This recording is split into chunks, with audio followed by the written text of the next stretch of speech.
What's up, everybody? How's it going? Hope you're having a fantastic day. Merry Christmas, happy holidays, whatever serves you.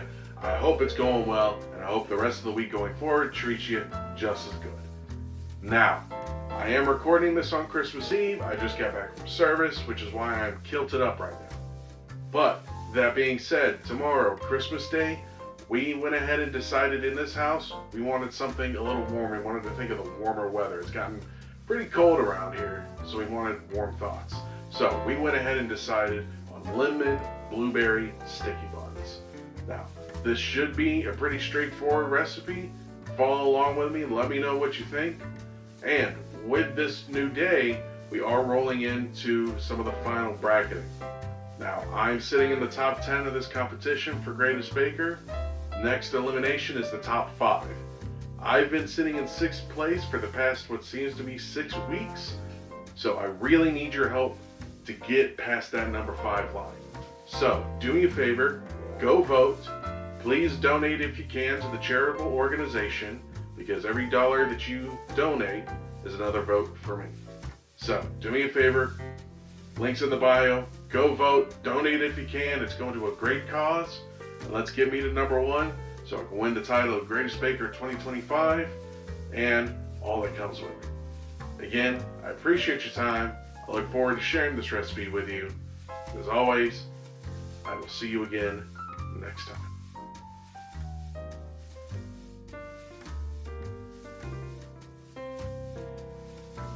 All right, ingredients are on the board and it's time to go. Now the first thing we're going to do is we're going to go ahead and work on our filling. And all it's going to take is you putting all the ingredients into a medium pot over medium heat, and then using a wooden spoon, bust the blueberries open and let them cook until they are a thick jelly. Should take about 5 to 10 minutes. You'll know it's done when the jelly starts to stick to the back of the spoon. Now once you have that jelly-like texture, you're going to go ahead and set it to the side and start working on the dough.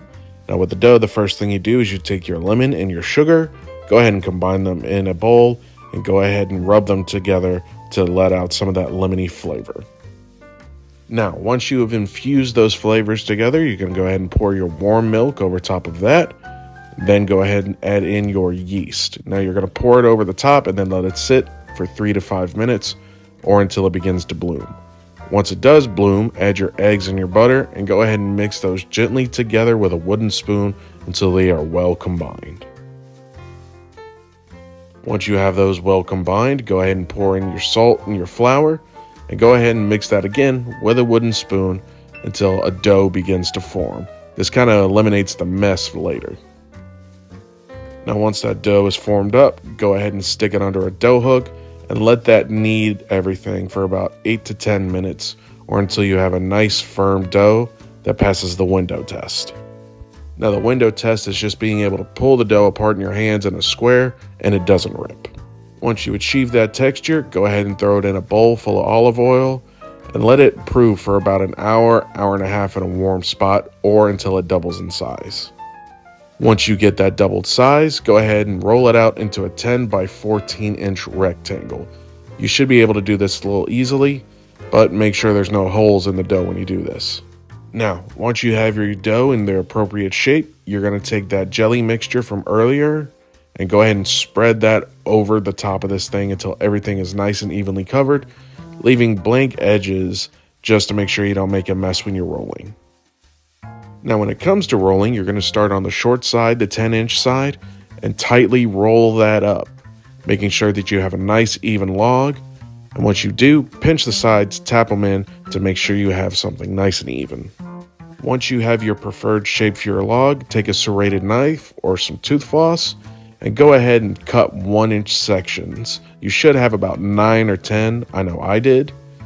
Now, once you have them cut open, cover them once again and you're going to prove them again until they're nice and fluffy. Then, after they're fluffed up, you're going to bake them for about 20 minutes at 350 or until they're a nice golden brown. Now, while the sweet rolls are baking, we're going to go ahead and start working on our icing. Again, very, very simple. All you're going to do is take all your ingredients, throw them in a bowl, and mix them together using a whisk attachment for about 1 to 2 minutes until it's nice, smooth, and fluffy. If you like a thinner glaze, add more lemon juice. If you like it thicker, add more powdered sugar. Now, as soon as the sweet rolls are done baking, ice them up, get them to where you want them, and enjoy the flavor. I appreciate your time, and I will see you again next time.